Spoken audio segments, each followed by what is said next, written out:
Okay, let's go.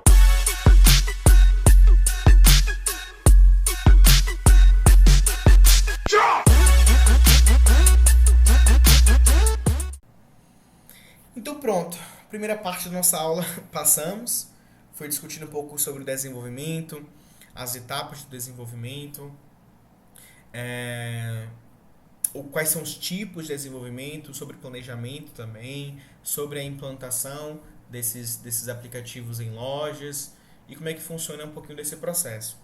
Agora vamos entrar para uma parte que é voltando um pouquinho mais para a parte de desenvolvimento. Então vimos os tipos de desenvolvimentos. Mas o que precisamos pensar na hora de desenvolver um aplicativo mobile? Quais são as estratégias que a gente deve colocar em pauta, que a gente deve discutir na hora de estar produzindo, né, aquele aplicativo? Então, a gente precisa pensar no contexto dos usuários móveis, tá? E aí eu coloquei que essa compreensão ela acaba sendo essencial para a gente conseguir criar experiências de usuário eficazes e diferenciadas. Então vamos discutir alguns tópicos de acordo com o artigo publicado no Interaction Design Foundation, que se baseia um pouco nesse contexto e alguns dos impactos que se tem através desse contexto do usuário e o que é que a gente deve fazer para poder estar produzindo um aplicativo voltado, pensando nesse contexto desse usuário, tá? Então, quando a gente pensa no contexto do usuário móvel, a gente precisa pensar em quando, por quê e sobre quais condições e restrições os usuários interagem com o aplicativo ou com o conteúdo móvel. Quando a pessoa vai pegar um celular móvel, por que ele está pegando para acessar aquele aplicativo, qual é a condição, quais são os obstáculos que ele enfrenta para conseguir acessar aquela aplicação. Então a gente pensa em todas essas estratégias, em todo esse contexto, a gente define na verdade isso como contexto, para poder pensar nesse impacto, em como a gente pode desenvolver um aplicativo, se pensando nisso. Tá? Então aqui tem uma imagem interessante, que é o seguinte, tem um usuário aqui, e nesse aplicativo do usuário, ele consegue ter várias informações, né? Ele consegue ter localização atual, o horário, temperatura, uma agenda, né? E consegue também, e ele, ao mesmo tempo, na verdade, ele está pensando em diversos contextos diferentes, né? Em alimentação, em bebê, em parte cultural, em jogos, museu, enfim, fazer compras. Então o usuário está na tendência de conseguir pensar sobre diversas coisas ao mesmo tempo. E aí ele procura esse dispositivo mobile para conseguir sanar essa necessidade, para conseguir encontrar respostas para essas perguntas que ele tem. Tá? Então, para a gente poder criar melhores experiências de usuário, a gente precisa compreender o panorama geral da interação do usuário com o dispositivo móvel, considerando os fatores sociais, emocionais, físicos e culturais, tá? E pensando nisso, considerando isso, a gente consegue, isso possibilita, né, a criação de uma experiência melhor para esse usuário, de uma melhor experiência para esse usuário, diferenciando esse aplicativo e aumentando a sua utilização. Os usuários móveis não prestam tanta atenção aos seus smartphones quanto aos desktops, né? Pois estão em movimento e podem estar envolvidos em diversas atividades. Como assim? Uma pessoa quando está usando o celular, e você pode analisar pessoas próximas a você, é muito difícil ela estar sentada e com o foco totalmente para aquilo. Eu dei um exemplo para vocês que quando a gente vai acessar um computador, a gente vai para um ambiente onde tem um computador, senta-se, né, em uma cadeira de frente para esse computador, liga aquele computador e fica focado nele, tá? Geralmente, quando você está com o celular, ele está com o celular fazendo várias coisas. Ele vai ao banheiro, leva o celular, ele está cozinhando e mexendo no celular, andando na rua. Então imagine a quantidade de distrações que essa mulher que está tendo, né? Então ela tem que ter uma atenção aos seus pertences, mochila, garrafinha. Tem que ter atenção na criança também. Atenção ao redor, do que pode estar acontecendo ao redor. e um foco olhando também no seu celular. Então a sua atenção ela está dividida em várias coisas, né? Não é uma atenção parecida com a atenção do uso de um computador, né? Então a atenção voltada para o dispositivo móvel é muito diferente quando comparado à atenção para um computador. E aí esse artigo, ele lista uma série de fatores que influenciam o contexto de uso do usuário móvel, incluindo esses fatores ambientais, culturais, de inclusão, atividade de carga de trabalho, sociais, emocionais, meta, carga cognitiva, tarefa de desempenho de tarefa, dispositivos e conexão. O contexto de uso para dispositivos móveis, ele é essencial para construir uma interface móvel de sucesso, pois as interações móveis variam de acordo com contextos físicos, sociais, emocionais e culturais. E esses insights orientam design, layout e estratégia geral da interface. Então, olha que interessante esse trecho, tá? A gente precisa pensar no contexto de uso dessas pessoas de acordo com esses fatores que influenciam o contexto do uso, porque a gente consegue produzir uma interface que seja ideal para aquele uso. Então, por exemplo, nesse caso, essa pessoa está com a divisão, uma atenção dividida. Então, não é interessante ela tá, sei lá, acessando um aplicativo que tem muitas informações, que demande muita atenção, porque ela não vai conseguir, beleza? Então, nesse caso desse uso, a gente precisa pensar em uma aplicação que seja um pouco mais simples, que não pese muito na interface, que seja fácil de acesso. Então, você quer fazer alguma modificação em alguma coisa do seu aplicativo, você consiga fazer com até 3 cliques, tá?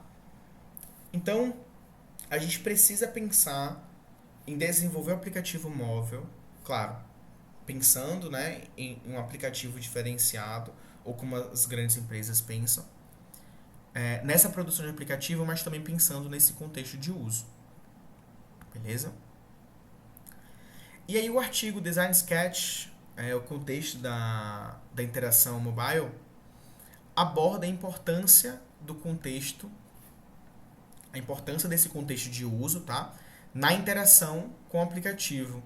E ele apresenta um modelo de contexto e heurísticas de design para interações móveis bem-sucedidas. Então esse aqui é um artigo muito bom, principalmente para a galera de design que pensa em prototipar aplicativos, tá? Que ele consegue abordar esses contextos de uso e meio que modelos que podem ser implementados para estarem associados com esse contexto de uso, tá? Então, destacando que muitos aplicativos móveis são projetados como versões encolhidas de aplicativos de desktop, o artigo ressalta a necessidade de considerar as restrições e distrações ambientais específicas dos dispositivos móveis. O modelo de contexto proposto compreende a interação entre esferas de contexto dos clientes e dispositivos móveis, destacando a importância de projetar para pessoas móveis, não apenas para dispositivos móveis. Beleza? Então, aqui é uma coisa um pouquinho mais abstrata, mas é só para trazer essa ideia mesmo, né? Que precisa se discutir o contexto de uso para conseguir fazer a produção de um aplicativo que consiga enxergar esse usuário e a sua interação com esse aplicativo, tá? Com essa aplicação. E quais são algumas dessas heurísticas, né? Que esse artigo aborda. Então, primeiro, né? Todas as interações móveis são impulsionadas pelo usuário e devem ser relevantes e desejadas. Então, acho que nem precisa estar pensando muito nessas heurísticas, né? São bem autoexplicativas. Segundo, facilidade de uso é fundamental, considerando as distrações e interrupções. Tecnologia calma é valorizada em relação a interrupções constantes. As interações móveis podem se estender além do dispositivo. As interações móveis são frequentemente pequenos passos em metas maiores do usuário. os telefones móveis não estão limitados às capacidades de processamento do dispositivo. Tem outras heurísticas também, tá? Lá no artigo, eu trouxe talvez aqui achei as principais. E dessas aqui, acho isso aqui muito interessante, tá? Então, a interação móvel são frequentemente pequenos passos em metas maiores do usuário. Então, por exemplo, qual é a maior meta de uma pessoa que quer ir no mercado? É fazer suas compras. Né? Você concorda comigo? Ele quer fazer suas compras. E por que ele utilizaria o celular para fazer isso? Né? Para auxiliar ele a fazer isso? Para poder, por exemplo, fazer a lista de compras. Utilizar como uma lista de compras. Então, essa interação móvel é um passo pequeno em referente à sua maior meta, que é fazer a compra. E isso é aplicado em tudo hoje em dia. A gente, para tudo, utiliza o celular para poder nos auxiliar com alguma tarefa, com alguma atividade bem maior. Então a gente não usa o dispositivo celular apenas para funcionalidades restritas a ele, né? Mas sim para metas maiores que estão além do aplicativo ou do celular. Então, as interações móveis podem se estender além desse dispositivo, tá? Justamente devido a essas interações que são pequenos passos, né, entendidos como pequenos passos para grandes metas. Beleza? E para que a gente aprende, né? Então, beleza, a gente falou muito aqui de uma parte um pouquinho mais abstrata, falou um pouquinho sobre a ideia do contexto de uso, quais são os fatores que impactam nesse contexto de uso, as heurísticas do artigo, o que é que a gente deve pensar na hora de produzir o artigo, mas no que é que isso influencia no fim das contas? O que é que, para eu entender o contexto do usuário, no que é que isso vai impactar no momento de desenvolvimento? Né? Então, são justamente esses impactos, tá? que eu vou discutir agora com vocês. Que são os impactos de decisões de criação de dispositivos quanto a esses contextos. Então, por exemplo, devido à falta de um teclado físico, a digitação em dispositivos móveis pode ser dificultosa. Uma solução comum é o uso de entrada de voz, microfone para entrada de texto, aproveitando também o GPS para facilitar certas interações, como preenchimento automático de endereços. Então, olha que interessante. A gente conseguiu pegar um contexto de uso. Então, a pessoa, na maioria das vezes, está usando o celular com uma mão só. Hoje em dia, cada vez mais, as telas são maiores. Então, é difícil para a pessoa, por exemplo, com uma mão, conseguir escrever. Né? E escrever no celular, no dispositivo móvel, é muito mais dificultoso, embora hoje em dia a gente tenha se acostumado mais em digitar no celular do que em computadores, né, com teclado físico. Mas é muito mais dificultoso utilizar o teclado do celular por ser menor, por ser com a mão só geralmente, do que um teclado físico. Então vamos fazer o seguinte, vamos evitar que a pessoa escreva. Então para isso, o que foi que a gente fez? A gente analisou o contexto desse usuário e pensou em uma solução baseada nesse contexto. O contexto é dificuldade em digitar. Qual é a solução? Vamos fazer com que ele possa preencher algumas informações sem precisar digitar, sem precisar escrever. Beleza? Então é nisso que eu quero pontuar hoje com vocês. Essa ideia do contexto de uso e dos impactos desse contexto. Tá? Como esse contexto impacta a criação de um aplicativo ideal para esse usuário. Então, nesse caso, utiliza-se um microfone e GPS, né, para poder fazer preenchimento de endereços ou para poder fazer entrada de texto. Uma outra coisa, telas pequenas exigem mais navegação e interação simplificada. Os botões e elementos de interface devem ser projetados de forma que sejam facilmente acessíveis e visíveis, reduzindo a necessidade de rolagem constante. Então, a gente tem uma tela menor, e isso, consequentemente, né, implica que o usuário precisa navegar mais entre páginas. Então, a gente precisa pensar nesses botões, nesses elementos, na hora da sua projeção, na hora de projetar ele, de forma que sejam acessíveis e visíveis. Então não vai ser um botão pequeno, um botão que às vezes tem a mesma cor do fundo, que é difícil de enxergar, tá? Porque a gente já tem uma tela pequena, né? Então vamos facilitar para que essa navegação aconteça de uma maneira mais fácil para o usuário, mais intuitiva para o usuário. Outra coisa, o dispositivo móvel, geralmente ele tem um espaço limitado de armazenamento. Então no seu computador, no seu notebook aí, geralmente você vai ter mais espaço do que no celular, né? Ele é um dispositivo menor, um hardware menor, então ele vai ter um espaço de armazenamento menor. Então, para esse caso, a gente pensa em quê? Em armazenamento em nuvem. Acaba sendo uma solução eficaz para poder lidar com essa limitação de armazenamento. Beleza? Outra coisa, conexões intermitentes e a necessidade de economizar energia levam ao uso de cache local. Então, isso permite que os aplicativos armazenem dados temporários localmente para acesso rápido, mesmo quando não há conexão estável com a internet.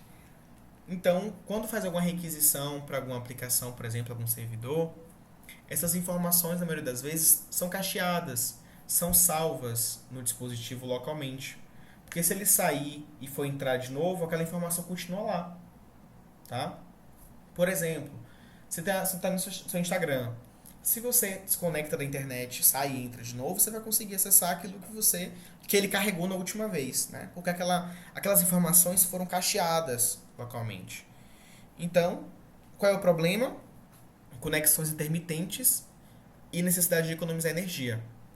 Qual é uma possível solução? O uso de cache local. Então, todo o contexto tem um impacto na hora da produção, na hora do desenvolvimento, tá?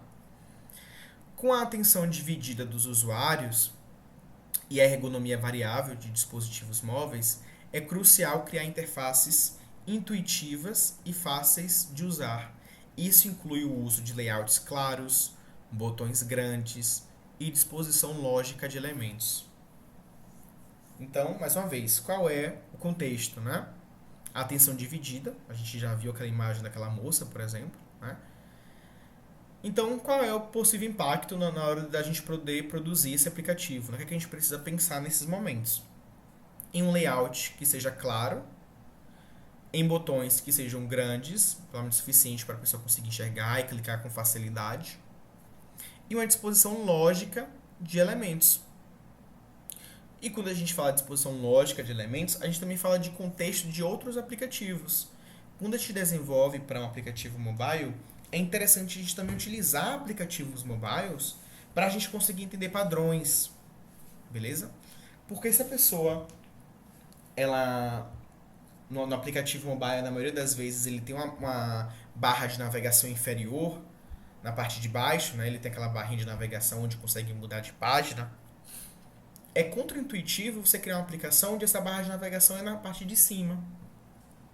Primeiro, o usuário vai ter dificuldade em clicar, porque se ele está usando a mão só, para ele geralmente usa o dedão, né, para conseguir acessar, interagir com aquele aplicativo. Então, ele vai precisar ou acessar com a outra mão, ou esticar bastante aquele dedo para poder acessar aquela barra de navegação. Isso cria uma dificuldade, dificulta a ergonomia, tá? Então, a gente precisa pensar nessa disposição lógica, pensando justamente também nos contextos de outros aplicativos, tá? Outra coisa interessante, geralmente a gente utiliza a cor verde para situações positivas, de confirmar, de aceitar, e vermelhos para cancelar, desistir. Não faz sentido a gente trocar essas duas coisas, né? O confirmar agora é vermelho e o cancelar é verde. É contraintuitivo, não segue a lógica dos elementos de desenvolvimento mobile, tá? Então, essas coisas precisam ser pensadas na hora de produzir, pensando justamente nessa atenção dividida dos usuários. Outra coisa, então, os usuários móveis tendem a usar aplicativos por curtos períodos. Portanto, os aplicativos devem carregar rapidamente e oferecer uma experiência imediata e responsiva para manter os usuários engajados. Então, existem diversos aplicativos que o usuário está utilizando, né? Então, o contexto é, o usuário ele usa o aplicativo por um curto período, ele não demora muito em um aplicativo. Então, por isso, o ideal, para a gente conseguir que o usuário fique mais tempo nesse aplicativo, precisamos que o aplicativo entregue uma boa experiência, um desempenho legal. E como é que a gente faz isso? Com carregamento rápido. Então a gente precisa otimizar o nosso código para poder conseguir oferecer isso. E, consequentemente, oferecer essa experiência imediata e responsiva para o usuário. Outro ponto. Devido à troca frequente de aplicativos, recursos como autosave, salvamento automático, sincronização automática de dados e a opção de desfazer ações são importantes para garantir que os usuários não percam dados e tenham experiência contínua a alternar entre aplicativos. Então imagine, geralmente quando a gente quer salvar alguma informação, a gente clica em um botãozinho de save, né, para salvar alguma coisa. Isso geralmente é o mais utilizado, por exemplo, em sistemas web. A gente insere essas informações, clica no botão, esse botão é responsável por fazer o salvamento dessas informações. Mas imagine que no aplicativo alguém coloca alguma informação e ao mesmo tempo sai do aplicativo e vai para outro. Então ele saiu do aplicativo. Tá? Então, interessante que essas informações sejam salvas nesse período. Então, se a pessoa está saindo do aplicativo, é interessante pensar nesse autosave, nesse salvamento automático, enquanto há a utilização desse dispositivo. Então, ele inserir alguma informação, já salva aquela informação, porque quando ele voltar para esse aplicativo, aquela informação continua lá, ele não precisa reescrever aquela informação. Tá? Outra coisa super interessante,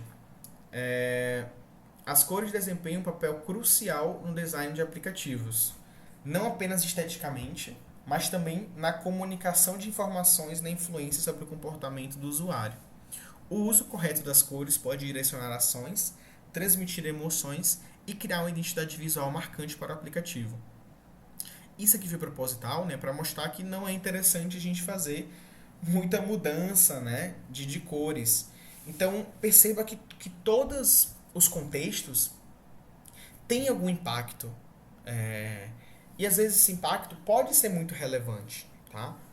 Pode realmente afastar o usuário da nossa aplicação, que é algo que a gente não quer. Então, cor não tem um papel só estético, mas também no direcionamento de ações, como foi para vocês, do vermelho e do verde, né, dos botõezinhos, para transmitir emoções, criar identidade visual, beleza? Outra coisa importante também, além das cores, são os ícones, né, que são elementos visuais essenciais para indicar funcionalidades e seções dentro do aplicativo. Então esses ícones precisam ser claros, reconhecíveis e adequados ao contexto. Tamanho e estilo dos ícones também são importantes. Aquela questão da lógica que eu falei para vocês, né? Então, se a gente vai salvar alguma coisa, usamos um ícone relacionado a salvar alguma coisa. Se eu estou utilizando quero criar um ícone para calendário, não faz sentido utilizar um ícone de X no lugar do calendário, né? Então, vou utilizar um ícone relacionado a calendário, beleza? E uma outra coisa interessante a se pensar nisso é que ícones e cores de estratégias também democratizam o acesso ao seu aplicativo.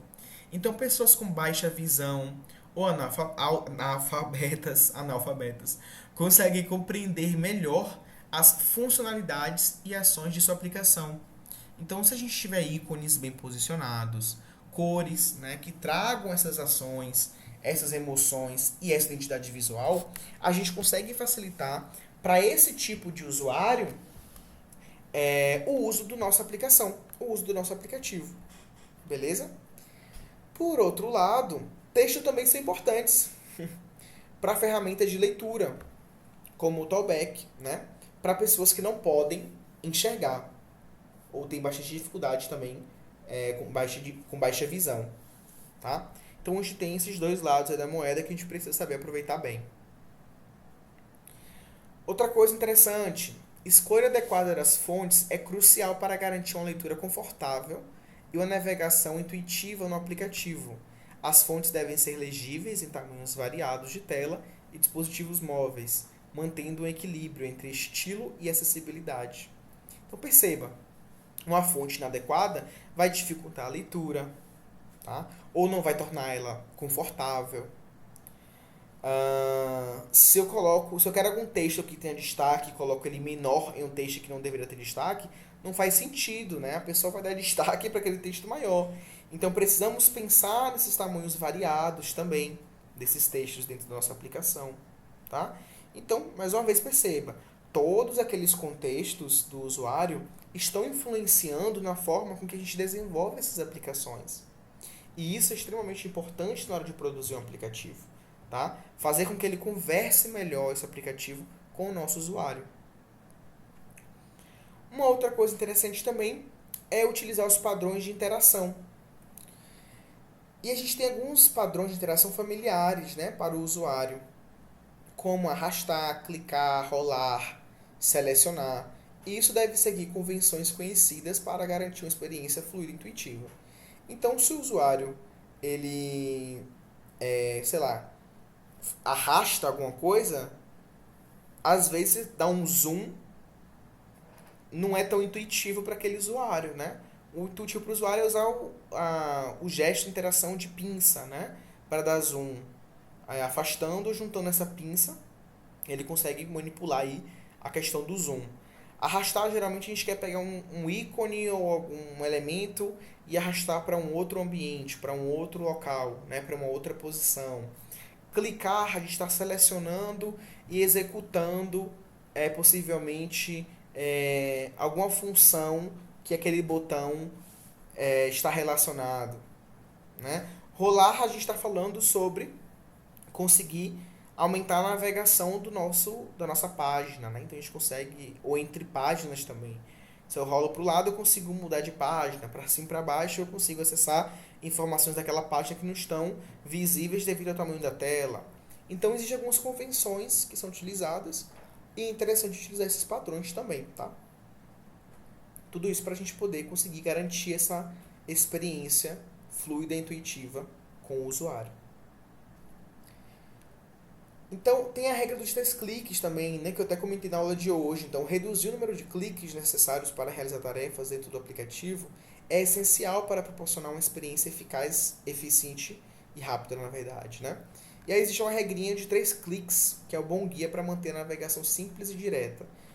Ou seja, para qualquer coisa que seu aplicativo possa realizar, o interessante é que o usuário consiga fazer isso com até 3 cliques. Tá? Esse é o ideal que a gente pode conseguir.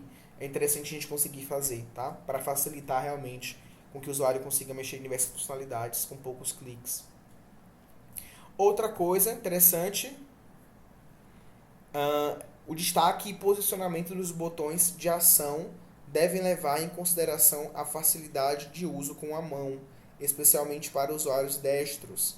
Além disso, o contraste e a hierarquia visual dos botões são importantes para orientar o usuário e destacar as principais funcionalidades do aplicativo.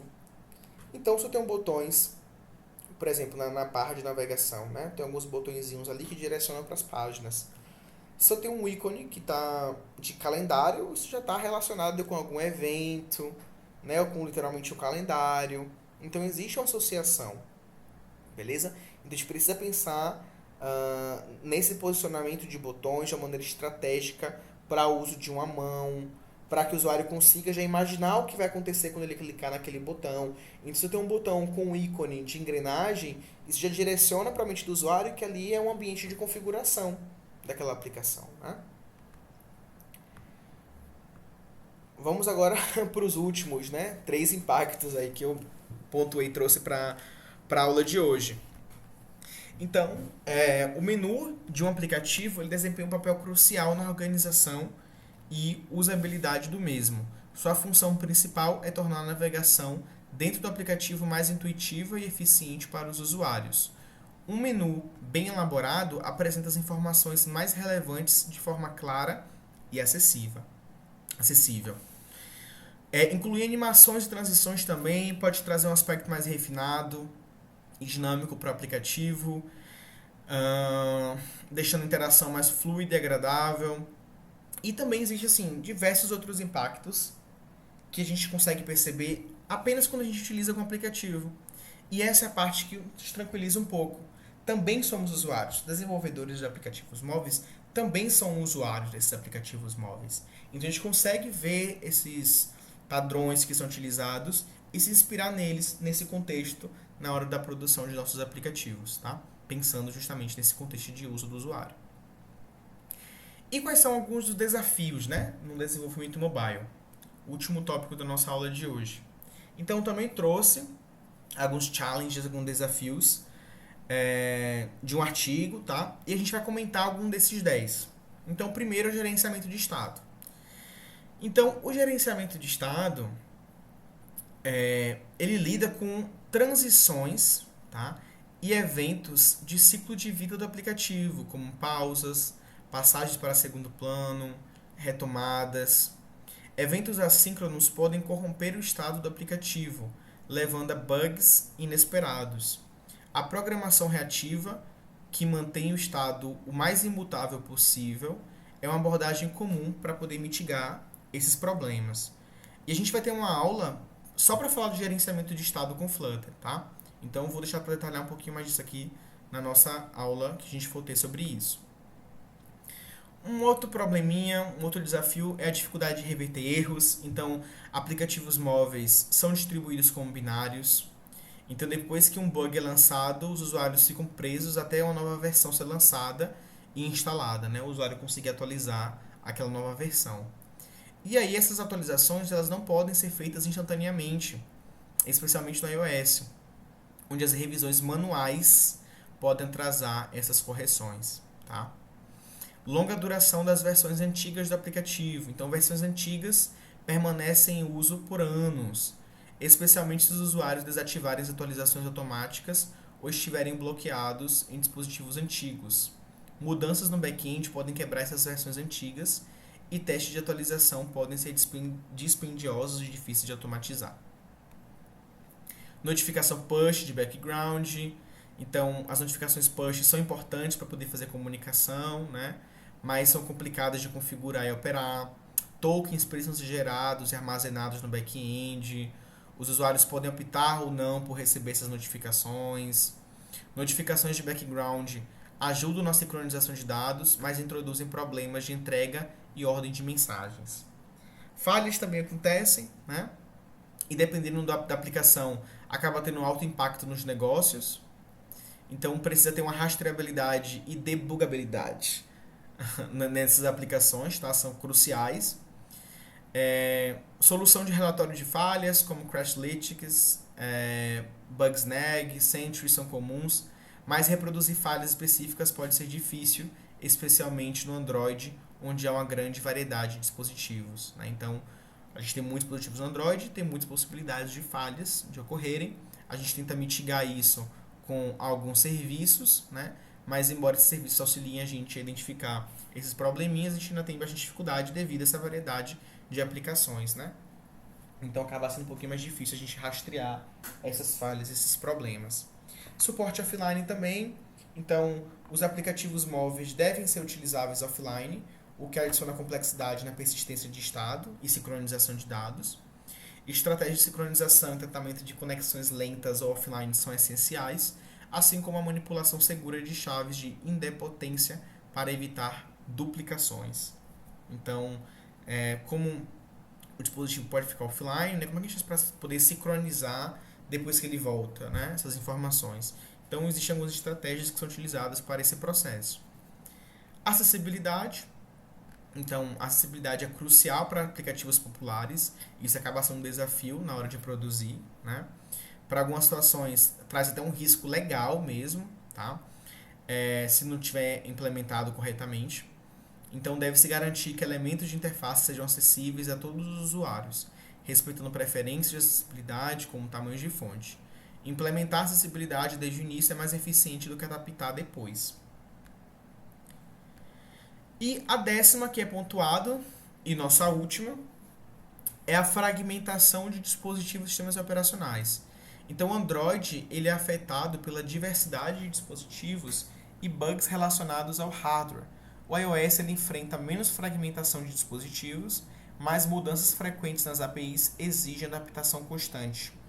Manter a compatibilidade com novas versões de sistemas operacionais e dispositivos geralmente requer testes extensivos para garantir uma experiência de usuário consistente e reduzir problemas de compatibilidade. Beleza? Então, aqui são uns 10 desafios que também a gente precisa pensar na hora de desenvolver. Então, precisamos pensar nos desafios, pensar nos contextos de uso dos aplicativos, né, para os usuários, quais são as práticas, os padrões que esses usuários utilizam, os fatores que influenciam no uso, quais são os tipos de desenvolvimento que a gente deve utilizar. No nosso caso, a gente vai utilizar o cross-platform, né, a gente vai utilizar o Flutter, que é o multiplataforma, nativo multiplataforma, na verdade, né? Precisamos fazer todo esse planejamento, a parte do design, pensando nesse contexto de uso, enfim. Então não é algo simples, não é algo trivial, é algo que precisa ser pensado em várias etapas, tá? Mas como eu trouxe, a boa notícia é que também somos usuários, tá? Também estamos inseridos nesse mundo, desde que a gente tenha dispositivos móveis, tá? Então a gente consegue reconhecer esses padrões e utilizar com mais facilidades, beleza? Então essa aqui foi a aula introdutória, foi uma aula bem mais longa, tá? Do que o convencional, mas é porque eu precisava trazer realmente esses pontos aí para a gente poder começar a produção, o desenvolvimento agora de aplicações mobile, beleza? Aqui tem as referências, foi tanto conteúdo que tem 2 páginas de referências.